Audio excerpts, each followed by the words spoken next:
Welcome to the Fire and Earth podcast with your hosts, Jason Mefford and Kathy Groover. Fire and Earth, giving you the keys to unlock your limitless potential. Welcome to another episode of the Fire and Earth podcast. I'm your co-host, Jason Mefford. And I am Kathy Groover. And we decided to do something a little bit different. So rather than having longer shows or guests, it's just Jason and I chatting. And if you remember, we did these What's on Your Desk segments. This is sort of similar to that they're just kind of short and informational. And we have no idea where they're going to go because it's live, raw, and unscripted. It's not really live though, right? I mean, because this is recorded. Well, it's recorded, but it's real, raw, and unscripted. Real raw. Not real raw, but real raw. Commas are important. So anyway, the prompt question for today, I have a book of 365 days, and every day it has a different question. And then there's 5 years of spaces that you can write your answer in. So you can kind of write stuff down and journal and kind of chart how you change and how your views on things change over the years. And the question that we picked out from that book is, what are the qualities and traits of a good friend? So I think that's gonna be a good conversation. So Jason, what do you think? What are the qualities and traits of someone that you'd like to be friends with? Yeah, I mean, I think it's funny because we use that word, especially with Facebook and other stuff, Point. Yep. That I think there is a difference between acquaintances and friends. Mm-hmm. Right. So we're acquainted with a lot of people. We know who they are. We know a little bit about them, but they're not necessarily a friend. So to me, somebody who is a friend actually, knows things about me that other people don't know. They love me for who I am. Yeah. They're not trying to change me. They're not trying to coerce me or use me. Right, because there's that whole idea of like unconditional love and other things like that. And a lot of people, I think, that are friends with people usually want something from them. I think a friend is somebody who just wants to be with you, doesn't have an agenda, somebody who loves you for who you are, listens to you, is there for you when you need it, but also maybe somebody who doesn't enable you, right? Who calls you out on your shit when you need to be called out. And so anyway, those are thoughts that I kind of had to begin with. I don't know where did you go with that one, Kathy? Well, it's funny because every time I started to think of the next one that I would say, you said it like literally in the order that I did. So apparently friends are also psychic. Well, we knew that already, but we did know that already. Yeah, no, but that the knows stuff about you that other people don't know. I think that's actually a really good point, because if you look at Facebook friends and it's like, it's someone I met once doing trapeze, or it's somebody that we happen to be in the same dance class together. These aren't people like I'm going to call, one, to hang out, or two, to tell them the really good news, or three, if I have a problem, I'm not going to lean on them. So I think the one thing that sort of popped in with the friendship thing that you didn't really mention was a place of balance. For the longest time, I had friends who, if we would go out, it was all about them. It was all about their problems. They wanted my help. They wanted to bounce ideas off. And then we'd get to the end of the lunch with 2 minutes left and they'd go, "Oh, I talked the whole time. What about you?" And then it was time to go home. And so I think this balance point where, not that we don't always have times where we might need something, or we have a problem to solve, or we're having a tough time in our relationship, work, whatever. But to me, there has to be that place of balance. If it's always all about the other person or always all about me, that's not a balanced friendship. I think the sharing, I think the unconditional love and acceptance.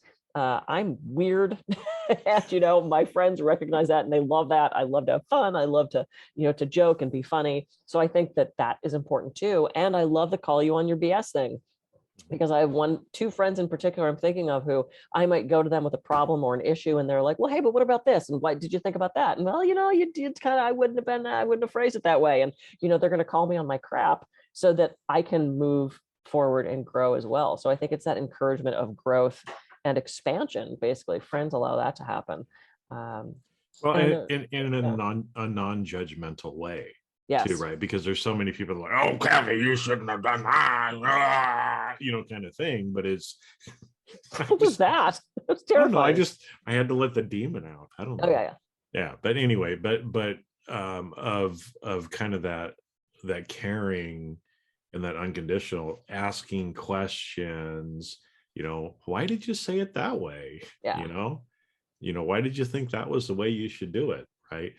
That's a much better way than kind of trying to tell people, right? I mean, the balance is a great way. And it's, again, it's like, you're not trying to control the other person. They're not trying to control you. Right. Right. And that you're both benefiting from it.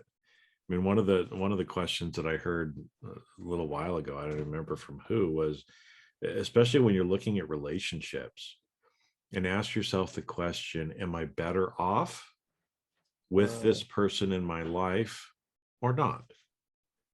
And if you're better off with having that person in your life, well, that's somebody you should have in your life.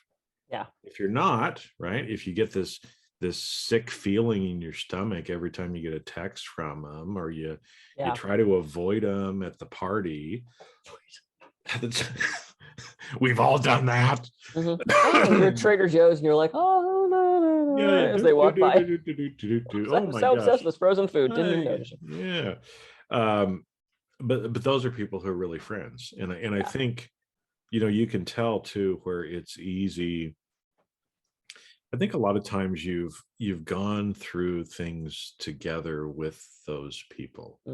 Right. So I'm thinking I'm getting ready to go back up to Boise, which is where I grew up. And we're gonna have dinner with one of my friends. It was a childhood friend. And up until probably the last couple of years, I hadn't seen him. We hadn't really talked too much. We were really good friends. We went through a bunch of things as teenagers, right? And so there's a lot of history there. But it was, last time I was up there, he and one other guy and myself, so there were the three of us, and it was just so easy and natural. Yeah. It had been over 30 years, but everything just was easy. There was it was like the 30 years didn't even exist. We just kind of picked up right where we were, and the love and everything between us that we still felt. And so I'm excited get to go see one of my friends again. Wow. And have one of those kind of experiences again. I think that's one way too to tell if people are really friends. Yeah, or not. I think that's a great point. And because I grew up in Pittsburgh, I don't get back there very often, especially now that I don't really have family back there. But I have, two high school friends in particular that still live in Pittsburgh. And every time I go back, it's like no time has gone by. We go head out for drinks or dinner, and we laugh and we joke. And, it's like, even though we're not reliving the high school days, because I have friends who, when they get around their high school friends, it's all about the football. Remember that football game? And I'm like, you're 45. You might want to let that go. Let the football game go. They're still wearing their class ring and a t-shirt of it's like, okay, dude, you might want to let that go. So it's not even so much that. It's not even that we have to go to the past to still be connected. We can stay in this present moment and talk about our lives now. And it's like no time has gone by. I have several people from my past that are like that. And that's so cool. It's interesting that we're having this conversation, because I was thinking about, okay, so how does this translate into boundary setting? And when you said, are you better off with that person than not? I'm doing a workshop right now on resistance to change. That's one of my new topics. And I talk about the circles of connection and the circles of influence. And you have that green circle in the middle, which is those people who are on your side, who are supportive of you, who are there for you, that you can count on no matter what. And then you have the yellow circle outside of that, which is like, I'm friends with them on Facebook. I pass them at work, da, da, da. Then there's that red outer circle of, this person's toxic. They're nasty. They're not supportive. Where do these people fall in those circles? And if they're in the yellow or the red, do you have to set that boundary? Do you have to put up that thing of, look, maybe I need to not see you for a while. Maybe we need to separate that. And, kind of setting those boundaries of, what do you want out of this relationship and what are you getting out of this relationship? I've had so many people, like divorce friends. I've done it where it's no longer serving me because it's abusive or manipulative or whatever. And it's like, sometimes you have to let those friends go, and that can be hard, but it's a choice that we have to make sometimes. Well, sometimes we outgrow people. We move on. I mean, we've seen this. I've seen it. My wife's seen it, as well, where we're in a different phase of life. Yeah. Right. And so a lot of the people that maybe, 10, 15 years ago that we were good friends with, we're just in a completely different phase of life right now. they've got little kids now. Our kids are all gone, right? And you can tell too that it's, it from that balance perspective, it goes both ways, right? And so again, it's like if you text somebody or leave a voice message for somebody who is a friend or you think is a friend, the friend never gets back to you, and you leave 3 or 4 messages and they still never get back to you. Yep.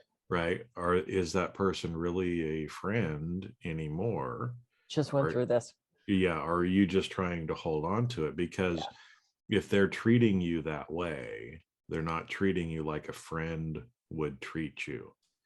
Right? Especially when, I know my wife was talking to one particular friend, right, who's always on her phone, right? When she's with this friend, it's like the phone comes up and she's texting people all the time. But yet sometimes when my wife sends a text, it'll be weeks before she ever gets a response. Yeah, no. Right? And so it's like if you're putting forth all the effort, if it no longer is easy, then the friendship has probably moved on for some reason. And there's nothing wrong with you, nothing wrong with them. It's just relationships change over time. Yep. And to that point, friendships do take time and effort to foster. There was some clients of mine pre-COVID, they'd become good friends. We would share things as we were doing our sessions and massage, not coaching. But they just became friends. It's kind of hard to avoid that when you've been seeing people for so long. Every week you start to develop that relationship. And I don't see them anymore because after COVID, they just kind of stopped coming. I've reached out to so many of them with zero expectation of, you want to come back to get a massage, just this pure, like, let's go catch up, let's go grab coffee. And everybody was so excited to connect and hear from me and talk. Had I not reached out, that would have just completely fizzled out and they wouldn't be in my life anymore. So it's like, you have to make those efforts. It's so much harder to make friends as adults, I think, because we're not forced into situations where we have to be friends, like school and play dates and those types of after school activities. So if there's somebody that you want to stay in touch with, you have to make that effort. You have to reach out. And again, if it's not reciprocated, well then maybe it drizzles away. But but if you don't make that, 7 billion people on this world, right? I'm friends from somewhere. All of them. Oh, I know you are. Yeah, I like being your friend, so I have the 6 points of connection or whatever. What do they call it? 6 degrees of separation. 6 degrees of Kevin Bacon. Yeah, exactly. Yeah. Cool. All right. Well, we just hit our 12-minute mark. All right. I'm glad you're my friend, Jason. I'm glad you're my friend too. I mean, and obviously we wouldn't have been doing this for as long as we are, and we know some things about each other that other people don't know, and we like and respect each other as we are. General man. Snow White. But yeah, because my life is better with you in it. Yeah, as a friend. So yep. Cool. Well, go out, everybody. Reach out to somebody that you haven't talked to in a while. Maybe it's, I had a client the other day that got very excited to reach out to his old drama coach in high school. He hadn't talked to the guy in forever. And he's like, I was just thinking of him. And I'm like, reach out. And he got ecstatic. It was the first time he had smiled during the entire session. So it's like, reach out to that person from your past and just connect, even if it's just a quick text. So I'm Kathy Groover. I could be reached at kathygroover.com. And I'm Jason Mefford. I can be reached at jasonmefford.com. So go out, have a great week, and we'll see you on the next Fire and Earth podcast. See ya.